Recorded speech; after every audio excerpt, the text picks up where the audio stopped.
What's up guys, and welcome back to the channel. I'm Chris, this is 4K Motoring, and behind me is the new Alpinestars Tech-Air 5 Plasma, the latest edition of their wearable airbag system. This may be a little bit early for me to say, but I think this is going to be the airbag that everybody's going to want. So let's go ahead and get it out of the box, test it out, and see what we think.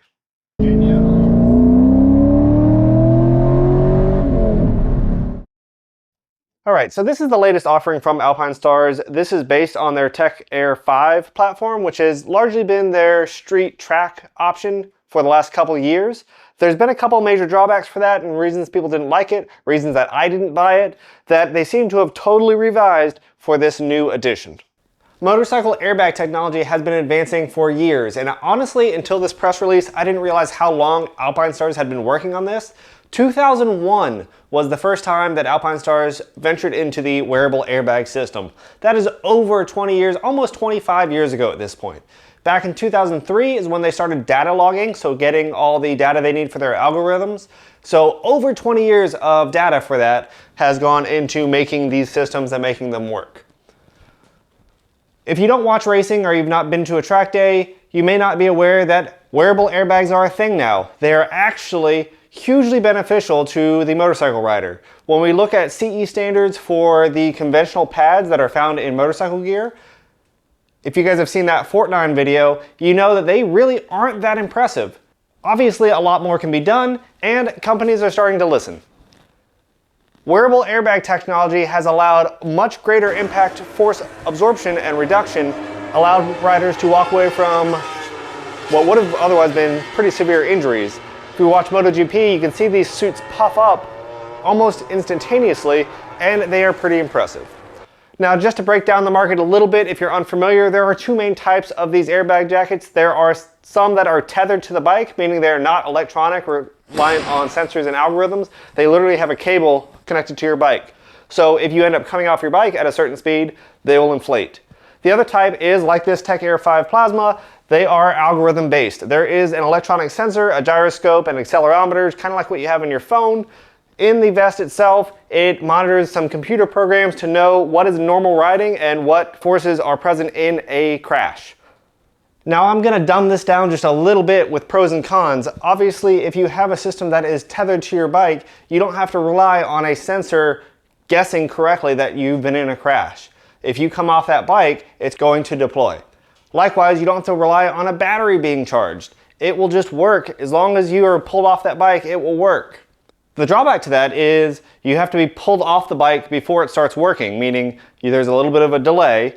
And also, if you think of crashes like low sides where you stay relatively close to your bike, you may not even come off of it. The suit may not deploy by the time you actually hit the ground, which could result in pretty significant injuries.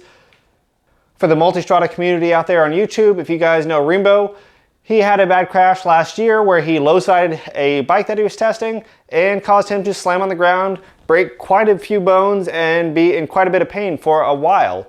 Well, a tethered system would not have prevented that injury. It would not have inflated in that scenario, and you might as well have been wearing nothing.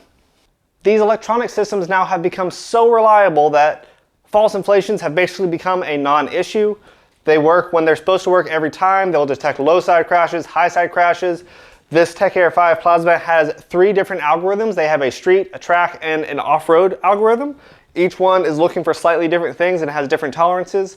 For the track-only suits, you don't have to be worried about stationary wrecks where you do with street. Some of the forces going off-road are a little bit different. So Alpinestars has done really well to include all these algorithms in one in this Tech-Air 5 Plasma. Now, I'll be honest, I've known about airbag vests and airbag suits for a while now, for several years.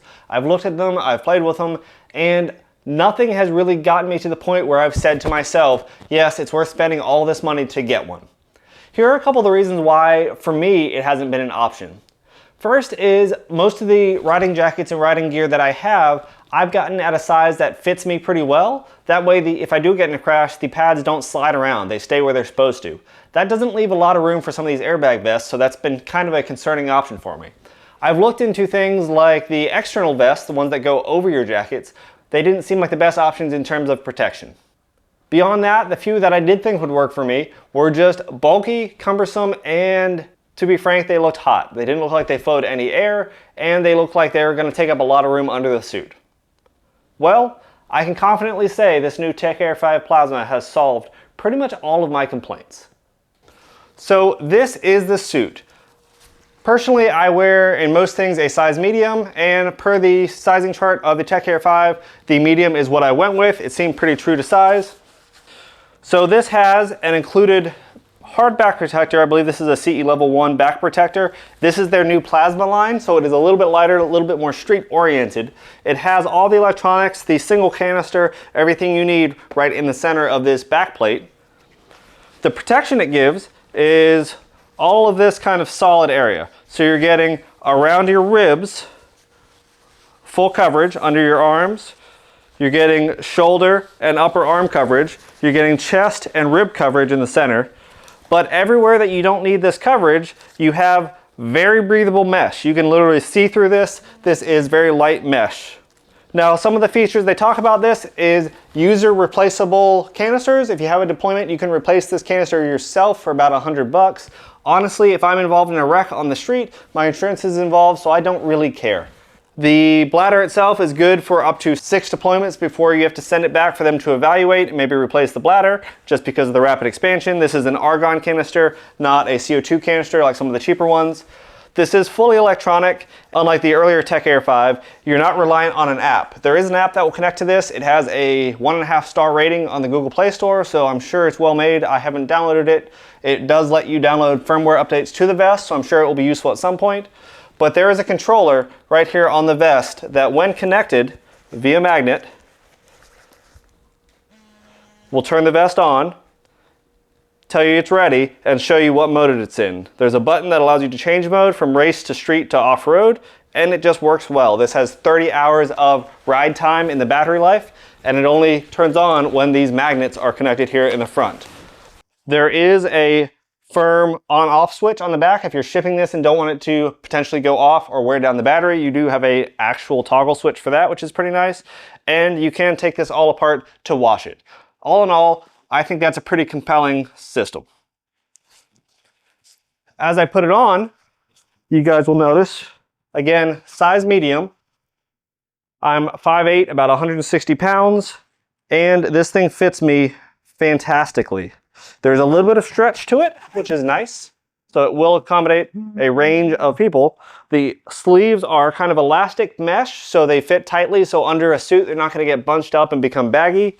The overall sleeves, if you guys have seen the old Tech-Air 5, this bladder was actually really bulky. Here it is super thin. Honestly, it is barely any thicker discernibly than the mesh itself. And it kind of contours well. It fits under a jacket well. It is not bulky. It moves well. There's no restrictions as far as movement. And overall, it fits great. The front has nice big channels for airflow to come under these panels. There are some laser drilled holes, meaning they've cut some holes in the bladder but sealed it up so it's airtight, that go through the bladder itself in the front and the back. And for what it allows, for the coverage it has a lot of good airflow. Honestly, the airflow, like I said, was one of my biggest concerns, and this really seems to be very good.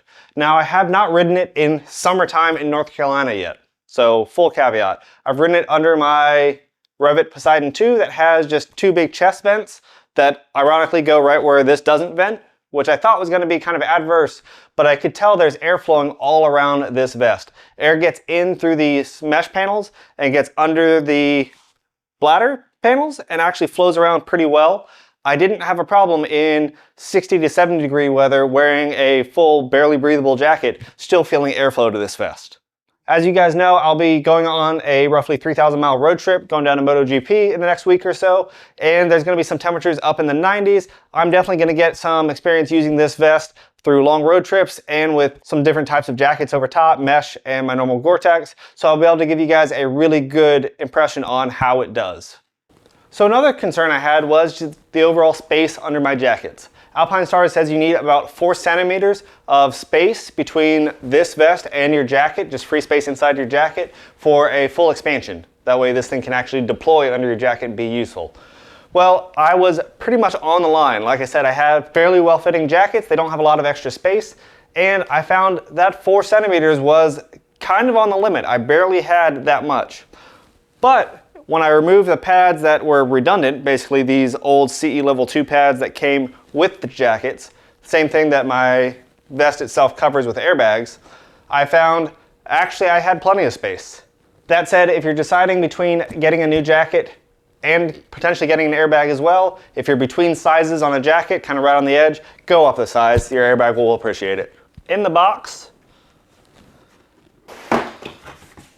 obviously the actual airbag itself sits in the center. You have a literal book on how to use this, all the safety information. It's in a couple languages, but this is the user guide. And can you guys remember the last time you got a set of gear that had a user guide like this?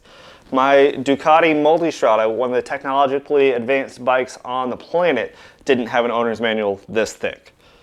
So that's kind of cool. They give you plenty of information. There's a lot of safety stuff. And then there's a USB-A to USB-C cable. This does charge by USB-C, which is fantastic for modern times.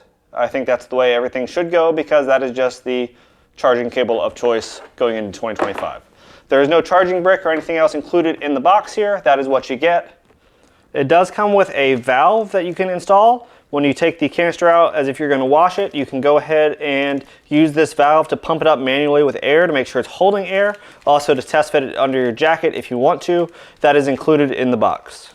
So like I said, I'll be testing this on my trip. I truly think that this Tech-Air 5 Plasma, the latest offering from Alpinestars, is the airbag that you need if you're going to ride on the street, and I think this one is going to be pretty popular. I'll have the link down to it in the description below from Revzilla. They still have some in stock. My question to you guys is this. If you guys have an airbag jacket of some kind, what kind do you have and why did you choose it? Even bigger question, my bigger question is if you don't have an airbag or haven't bought one yet, why not? What things are keeping you from buying them? They're a little bit expensive, and I think that's probably one of the top issues out there. This was right under $800 for this vest, about $750 I believe was the MSRP. So if you haven't bought one yet, why not? What's keeping you from buying an airbag vest? Were you not aware of them, or are you aware of them and there's some things that are making it so you don't want to wear them? Let me know in the comments below. I'd just love to hear the thoughts on the market, and if I have the chance, I'd love to communicate that back to Alpinestars or any of these other manufacturers as I see them. As I said, I'm going to be taking this 2022 Ducati Multistrada again from Raleigh, North Carolina down to Texas in just about a week's time, putting about 3,000 miles on this bike, testing all these gear. I'll have a full report on how it did, any problems I had, any useful tips and tricks that I found on the way in the first couple weeks of April. If you haven't already, make sure you like this video and subscribe. That way you're staying tuned for that content, and we'll catch you next time.